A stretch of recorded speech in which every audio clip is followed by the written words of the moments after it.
तर नमस्कार विद्यार्थी मित्रांनो, आजच्या व्हिडिओमध्ये आपण पाहणार आहोत इयत्ता 5वीचा पायाभूत विषयाचा मराठी विषयाचा पेपर. तर हा पेपर 2026चा आहे आणि आजच्या व्हिडिओमध्ये आपण हा पेपर पूर्णपणे पाहणार आहोत. तर व्हिडिओला लाईक आणि चॅनलला सबस्क्राईब करा. तर चला व्हिडिओला सुरुवात करूया आणि हा व्हिडिओ पूर्ण बघा. आणि मी या व्हिडिओमध्ये व्हिडिओच्या शेवटी प्रश्नांची उत्तरे पण देण्याचा प्रयत्न करेल, त्यामुळे व्हिडिओ पूर्ण पहा. तर सर्वात आधी आपण येऊ तोंडी चाचणीकडे. तर यामध्ये पहिला प्रश्न आहे, तुम्हाला तुमच्या शाळेबद्दल काय वाटते ते तुम्हाला लिहायचे 2 मार्कांसाठी, नाही 4 मार्कांसाठी. तर ते तुम्ही इथे लिहू शकता काय 8 ते 8 ओळींमध्ये. त्यानंतर पुढचा प्रश्न आहे, तुम्हाला आवडत्या तुमच्या प्राण्याबद्दल 8 ते 10 ओळीत माहिती सांगायची आहे 6 गुणांसाठी. तर इथे पण तुम्ही 10 ते 12 ओळींमध्ये माहिती सांगू शकता. त्यानंतर पुढचा प्रश्न आहे, तुम्हाला तुमच्या गावाबद्दल कोणत्या गोष्टी चांगल्या वाटतात ते तुम्हाला सांगायचे आहे. हा प्रश्न पण 6 गुणांसाठी आहे. तर तुम्ही तुमच्या गावाबद्दल माहिती सांगू शकता. त्यानंतर पुढील प्रश्न आहे, तुम्हाला तुमच्या शिक्षकांबद्दल वाटणाऱ्या भावना तुम्हाला सांगायच्या आहेत. हा प्रश्न तुम्हाला 4 गुणांसाठी आहे. तर इथे तुम्ही लिहू शकता, नाही तर सांगू शकता तुम्हाला तुमच्या शिक्षकांबद्दल काय काय वाटते ते. तर अशा प्रकारे हा पेज तुम्हाला 20 मार्कांसाठी आहे. तर ही तोंडी परीक्षा तुम्हाला इथे 20 मार्कांसाठी आहे. तर आता आपण पुढील पेज पाहूया लेखी चाचणीकडे. तर चला आता पटापट मी खाली जातो आणि लेखी चाचणी इथे ओके. तर इथे तुम्हाला प्रश्न खालील उतारा वाचायचा आहे तुम्हाला आणि त्या खालील प्रश्नांची उत्तरे द्यायची आहेत. तर सर्वात आधी तुम्हाला हा उतारा आहे तो नीट वाचायचा आहे आणि समजून घ्यायचा आहे. त्यानंतर तुम्हाला याच्यावर आधारित खाली काही प्रश्न विचारलेले आहेत. तर हा उतारा तुम्हाला 7 गुणांसाठी आहे. तर आता आपण याच्या खालील प्रश्न पण पटापट पाहूया. तर मी आता खाली स्क्रोल करतो ओके. तर इथे तुम्हाला काही प्रश्न आहेत. तर इथे पहिला प्रश्न आहे, तुम्हाला वरील उतारा वाचून कोणती शिकवण मिळाली आहे ते तुम्हाला इथे सांगायचे 1 गुणासाठी. तर इथे तुम्ही ते लिहू शकता. त्यानंतर पुढचा प्रश्न आहे, तुम्हाला जखमी कुत्र्याचे पिल्लू भेटलं तर तुम्ही काय कराल ते तुम्हाला इथे सांगायचे 4 मार्कांसाठी. तर तुम्ही इथे 8 ओळींमध्ये पण हे लिहू शकता 8 ते 10 ओळीत.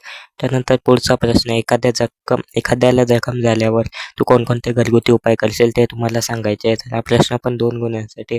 तर तुम्ही ते 4 ते 5 ओळींमध्ये सांगू शकता. आणि तुम्हाला या सर्व याची उत्तरे आहेत ते तुम्हाला मनाने लिहायचे आहेत. फक्त पहिल्याचे उत्तर उतार्यामध्ये तुम्हाला मिळणार आहे. तर चला आता पुढचा प्रश्न पण पाहूया. तर इथे प्रश्न क्रमांक 6 आहे, खालील कृती पूर्ण करा. तर तुम्हाला खालील शब्दांचे समानार्थी शब्द लिहायचे आहेत. आकाश, सरिता, शिक्षक आणि महान या शब्दांचे 4 गुणांसाठी तुम्हाला समानार्थी शब्द लिहायचे आहेत. त्यानंतर त्याच्या खालील प्रश्न आहे, विरुद्धार्थी शब्द. तर इथे तुम्हाला काही शब्द दिले आहेत जसे की सुंदर, युवक, हजर, सत्य या शब्दांचे तुम्हाला विरुद्धार्थी शब्द लिहायचे आहेत 4 गुणांसाठी. तर अशा प्रकारे तुम्हाला या पेजवर तुम्हाला 8 मार्क आहेत ते यासाठी प्रश्न असणार आहेत. तर आता आपण पुढील प्रश्न पाहूया लवकर. तर आता इथे पुढील प्रश्न क्रमांक 7, खालील कवितेच्या ओळी वाचून तुम्हाला प्रश्नांची उत्तरे द्यायची आहेत.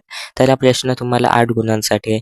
तर सर्वात आधी तुम्ही ही कविता वाचा आणि समजून घ्या. त्यानंतर तुम्हाला यावर आधारित काही प्रश्न दिलेले आहेत. तर चला आता ह्या कवितेनंतर आपण त्याचे प्रश्न पण पाहूयात. तर इथे तुम्हाला पहिला प्रश्न, तुम्हाला कवितेत आलेल्या प्राण्याचे नाव लिहायचे 1 मार्कांसाठी. तर तुम्ही कवितेमधून शोधून लिहू शकता. त्यानंतर पुढच्या वरील कवितेच्या प्रथम 4 ओळींचा तुम्हाला भावार्थ लिहायचा आहे. तर हा प्रश्न 2 मार्कांसाठी आहे. तर तुम्ही तो भावार्थ पण लिहू शकता. सरळ अर्थ लिहा त्याचा. त्यानंतर कोणत्याही एका सरपडणाऱ्या प्राण्याचे नाव सांगून त्याबद्दल माहिती सांगायची आहे तुम्हाला 1 मार्कांसाठी.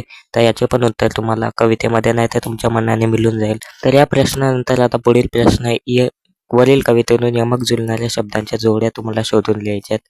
तर तुम्ही 2 मार्कांसाठी वरील कवितेमधून शोधू शकता. तर तुम्ही इथे 4 जोड्या पण शोधू शकता कारण हा प्रश्न 2 मार्कांसाठी आहे.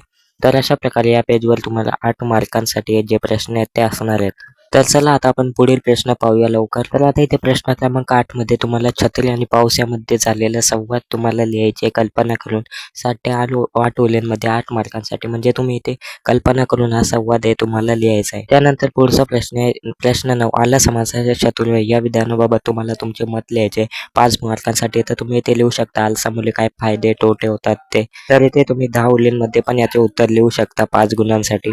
तर आता आपण पुढील प्रश्न पण पाहूया. तर आता यानंतर पुढील प्रश्न आहे प्रश्न क्रमांक 10, खालीलपैकी तुम्हाला कोणत्याही एक विषयावर निबंध लिहायचा आहे. तर हा प्रश्न पण 5 गुणांसाठी आहे. तर इथे तुम्हाला 2 आहेत, माझी शाळा आणि माझे घर. तर तुम्ही यापैकी एका विषयावर तुम्ही निबंध लिहू शकता 10 ते 12 ओळींमध्ये. तर अशा प्रकारे तुमचा आजचा पेपर असणार आहे. जर तुम्ही व्हिडिओला आवडला असेल तर व्हिडिओला लाईक आणि चॅनलला सबस्क्राईब करा आणि याच्या पेपरच्या उत्तरांसाठी सबस्क्राईब करा आणि कमेंट करू शकता आणखी पेपरच्या व्हिडिओसाठी. आणि तुम्ही इथपर्यंत व्हिडिओ पाहिला असेल तर हा कमेंट करायला विसरू नका. तर बाय.